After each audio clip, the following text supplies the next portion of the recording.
focus on the complexity of information and some of the tools you can use to simplify. So I'm going to be talking about what we like to call no limits or dynamic visualization and mind mapping. And one of the problems we solve, mind mapping in general, is information overload and what I like to call forgotten ideas. So the amount of information that we're faced with really leaves us in a bit of a catch-22. We need all the information we can get to make better decisions, but the more we have, the harder it is to make sense of it all. And we can't just go around crawling file drives or visualizing databases, because guess what? Most of the important information is right here in our heads, and that's why I love that you as mind mappers recognize that and you want to get that out. So one of the problems we face with, and I think is a great argument for why we need mind maps in general, is the current file folder system is too linear. What you have is a hierarchy where you basically have to decide, do I want my project plan in my clients folder, or do I want it next to the conference I'm going to? So it's really incapable of making these multi-dimensional connections that actually exist in our heads. Mind mapping takes that a step further. So it enables you to have sort of a lateralization connection-oriented system. Now, with some of the more traditional mind maps, what you can find is that you might have something at the end of one branch, but it can't eloquently be connected to something else. And that's why I was really pleased to hear Chance and I think Michael, a lot of people talking about multi-dimensional mind mapping, not just the ability to attach data to a mind map, but to actually have multiple connections. So this is an example here of a climatographer brain where I guess it's a little bit hard to see, but there is a McKinsey report that's very important. So it's categorized under climate impact. What are the major science scenarios? Resource limitations, and we're lousy at predicting the future. So this one document literally lives under 8 different categories.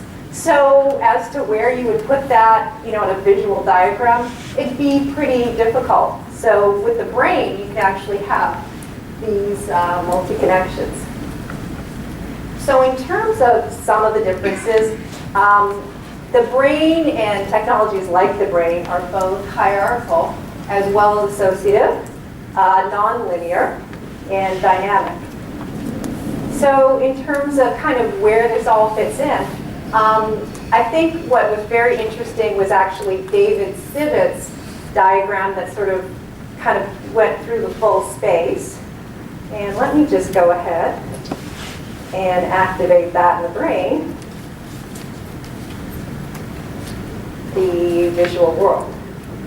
So there's a lot of different tools, but I think where things start to get interesting is that convergence. So the brain, if you were to define a mind map as something out of the Tony Buzan tradition, we probably wouldn't meet that definition. But if you were to define the brain as something that connects ideas relationally, and that's what a mind map is, then the brain fits into that space.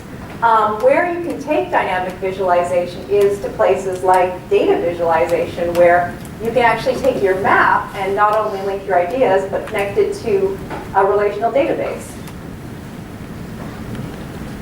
And so, not just to kind of toot our own horn, I was talking about this with my team, and there's a little bit of a trade-off. So you can actually have a level of what I like to call visual symbolism and thematic expression, where something like a diagram or what Jamie Ness does, there's no limit. However, you can't really attach a document to a paper image or a PowerPoint presentation. Then you get to information scalability, where you have at the far end a relational database, but it's not that expressive. So in terms of what tool you want to use, you might want to think about how expressive do you actually want your visualization to be versus scalability. And so the brain kind of fits in more on the scalability end. So we sort of find our software can be used, 5 minutes, okay, in various forms. You can create a single brain. You can go deep into deep topic integration, or actually your brain can become your digital identity. And that's actually what Jerry is going to cover. But before he does, let me just go into a couple examples of how things don't necessarily fit neatly into categories. So this is a brain I actually started out at the conference today called Biggerplate. So we have key ideas, and every time I click on a thought, that's going to trigger all related pieces of information. So unlike a standard mind map, the brain presents information top down, so similar to drilling through a file folder directory. So when I click on the concept multi-dimensional mind mapping, we can see that Chance Brown discussed that, so we have it under Chance. It's the missing link, and it's also related to what I'm talking about and Michael, and a good example of that is Jerry. So just to give you an example, if I click on Michael, he was a presenter, he's from MindJet, and he also has some of the most popular maps, as does Chance. So you can see how things can be connected. Now, one of the nice things about the brain, of course, is we have search. So if I want to activate Jamie, I have her under graphic facilitation. But if I also want to make a connection to maybe some of the cognitive stuff, the cognitive visualization that David was talking about, I can just make that connection, and now maybe Jamie kind of fits under that space. So now I've got Jamie categorized under many different areas. Likewise, if I want to create maybe a new document or new idea, let me just go back to the top of this and call this area next meeting. I can just start typing in. So for my next meeting on mind mapping, I might actually want to get Jerry together with Jamie. Oops. There we are. And maybe Chance. And from there I can start to add my own ideas, and this might be something like mind mapping meets dynamic visualization.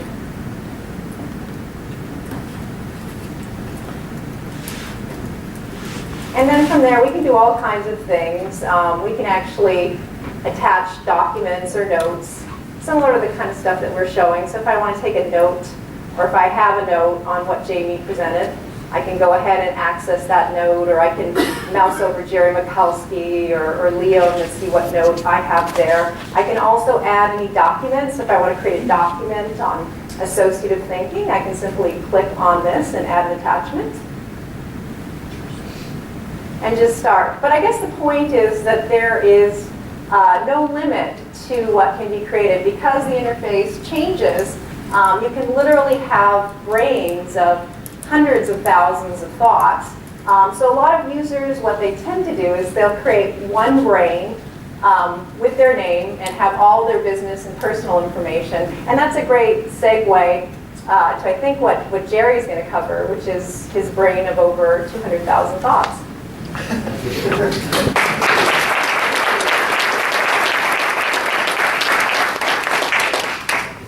So we have a momentary pause to change over to the Mac. I think Jerry's going to show us a specific example. Yes, and I'm not wired into sound. I'm loud and yeah, Check this use out. that because I lean back both hands to type.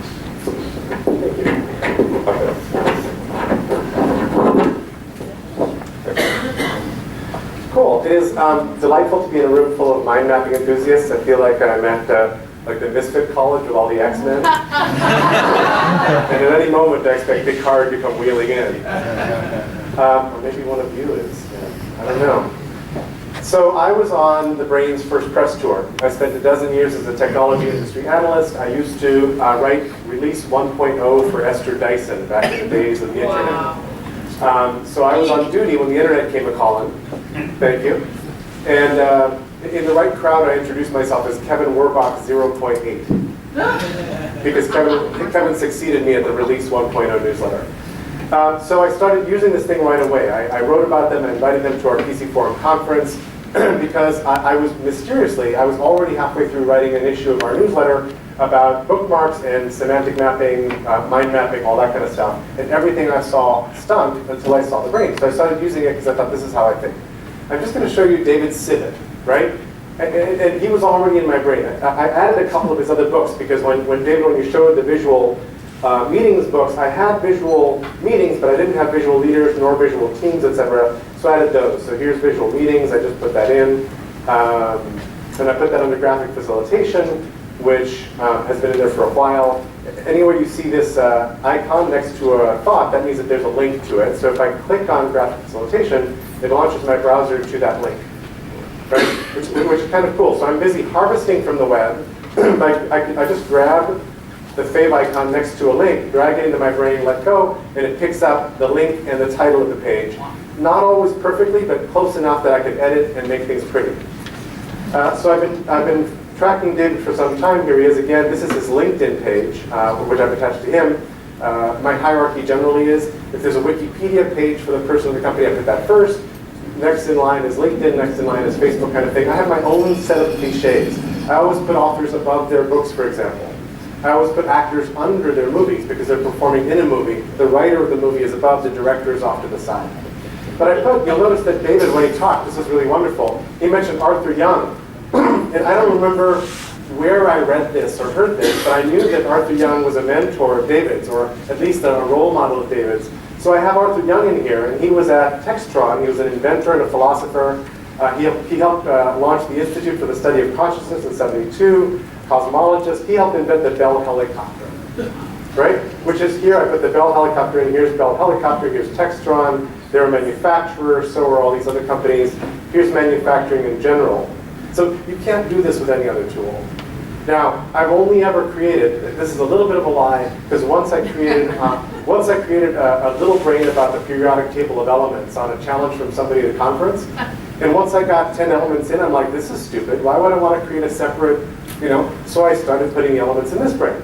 So really, other than that little short-lived experiment, I've only ever created one brain file. You're looking at 16 plus years of me pouring information in context in one concept map. So when Shelley says it's unlimited, my brain gets a little slow now, and it's about to hopefully get speeded up. But other than that, I feel like everything I care about is connected together the way I want it to be seen in one concept map. Now, what I'm missing right now is collaborating with you all. Not only if we created a brain and we could mingle our brains and do a little mind meld, but with the other tools. I'd love to say all the mind maps that are up on the site, it'd be great if we could figure out associative connections and make links between all these things and figure out how to play together and how to make sense of the world together. This is a project I'm actually active on. I call it collaborative sense making. Because what we want to do is make sense of the world. What do we know? Well, how do we know it? Why do we know it? How does it work? Right? So let's play a little bit of improv. Somebody name a topic you're interested in. What? Chocolate. Chocolate? That's a good topic. I like chocolate. So you can jump to any thought in your brain. If you click on the blue background, it throws your cursor into the search bar. You'll notice my brain's a little bit slow. There we go. Chocolate. These are all the thoughts that have the word chocola. I think that's all. I did chocolate. That's all I typed. So I'm going to go to chocolates, which is the Wikipedia page. It's under confectionery, under types of candy, jelly beans, lollipops, candy bars. Candy bars is interesting. Snickers, Twix, Cherry Mash, Hershey's bars, Kit Kats, etc. Under chocolates, phenolphthaleamine, which is the under the chemistry of pleasure, which is under pleasure. But I can't show you that for very long.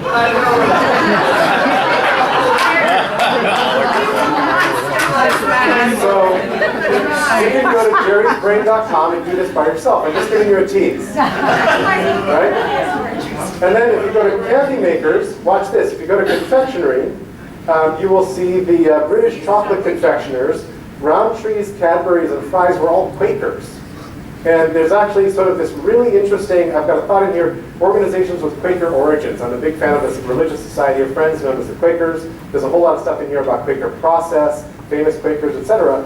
Quakers helped launch the Industrial Revolution because they were outcasts. They were nonconformists, they were being persecuted. They weren't going to be in the religious business at all, not in the aristocracy, not even in the mercantile trades. They became innkeepers because they got chased out of town. They went abroad and they sent seeds back. So the early seed collections in the United States, the botanical seed collections, are Quaker. And then within the community, they had open books for each other. So if you look back at Price Waterhouse, the origins of audit are Quaker. And if you look back at credit, internal credit inside the community, like Lloyd's Bank, the origins of Lloyd's are Quaker. Interesting stuff, but it's all linked here. And I can tell you where I learned it.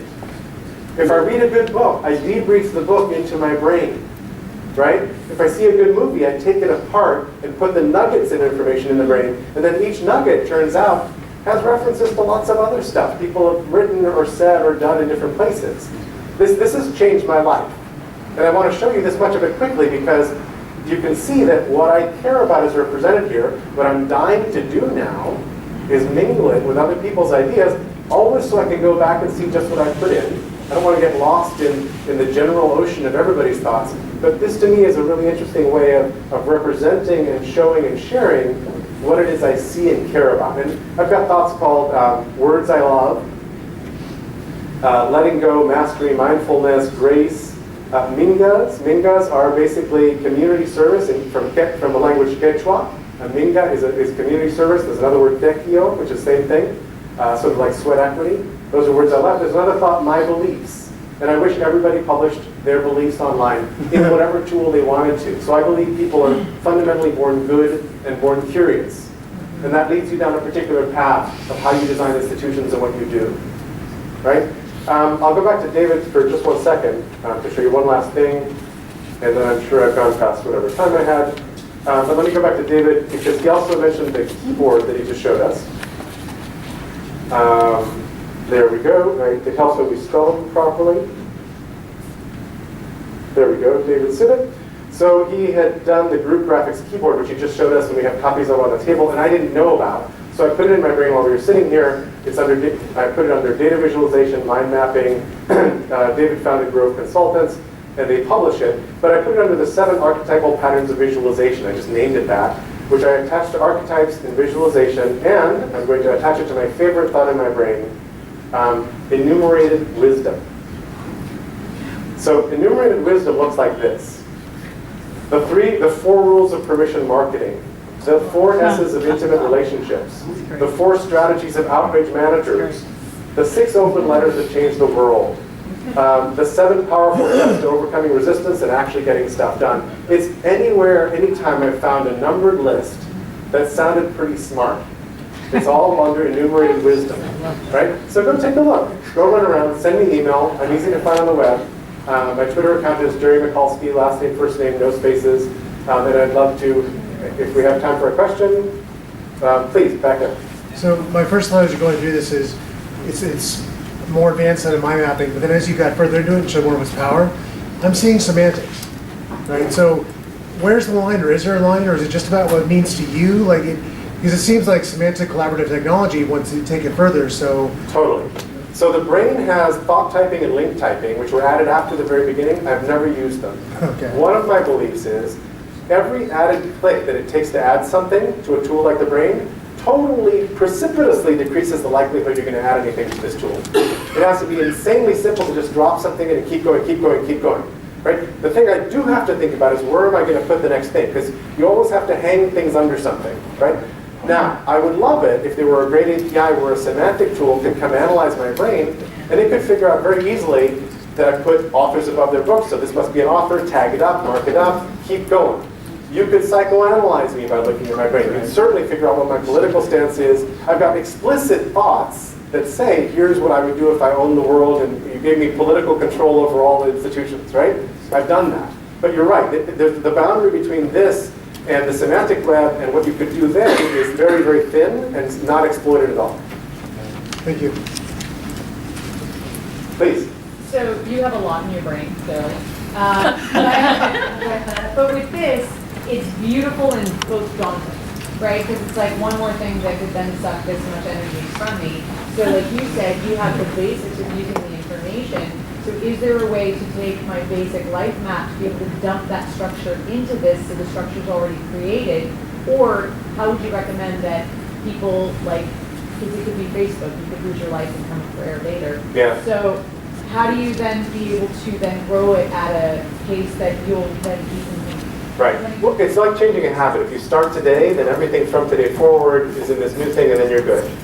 Importing an existing base is kind of tricky. The brain will crawl your file directories, for example, but I'm very, very mindful of the namespace. I don't want to crawl the website or crawl the directory because I don't really want things in my brain that I didn't put in there manually, right? So what you could do is have a big text, you could dump everything into a text file, and then when you have a break, go parse things out of the text file and just drop them in the brain kind of manually, but routinely, rhythmically. The good news then is you'll revisit them. Because one of the big advantages of me using this and it not being very smart, this is Photoshop for ideas. There's no AI in the brain. It never recommends anything. It doesn't do the semantic analysis, none of that. But that means that every time I see this thing again, it refreshes this brain. So my recall on stuff is much better than it normally would be. Because I'm always revisiting this and seeing the things I like and remembering the lessons I learned. And we don't share out the lessons we learned. We're watching all these TED Talks, we're reading these great books, and we feel like, oh my God, I have to read all the books now. Well, I'm trying to do both short videos. I've got, if you go to my blog, you'll see like a 6-minute video on Carl Polanyi's book, The Great Transformation, about the shift to the, to the industrial society. I'm trying to say, this is what I learned from it. The same lessons are in my brain. Let's do that more so we don't all have to read everything because there isn't enough time in a life. Right? Please. It's kind of a two-part question. So usually when I structure information, I find I change my mind later. Yes. So I'm wondering, maybe two parts of the question. One is, how did you get to some of your structure? Like confectionaries, I probably wouldn't put for chocolate. And then what do you do when you have to change it? Yeah. Changing is pretty easy. You can rename something, you can move things around, drag them up and down. Moving things around is quite plastic, quite flexible, in a pretty comfortable way.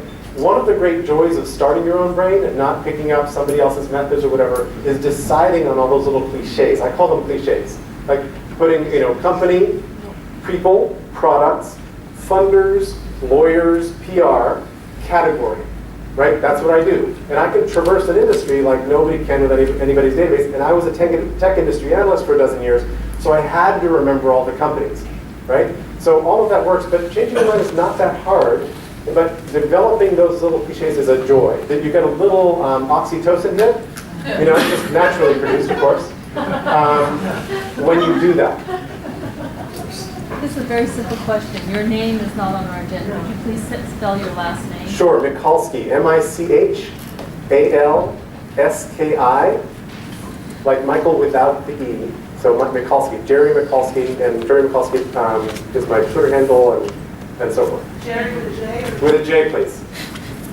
If you say it with a G, I won't hear it. I think you're staying, aren't you, with us this afternoon, Jerry? I'm staying through into the afternoon and evening, so ask me questions then. So please feel free to post it. Thank you very much.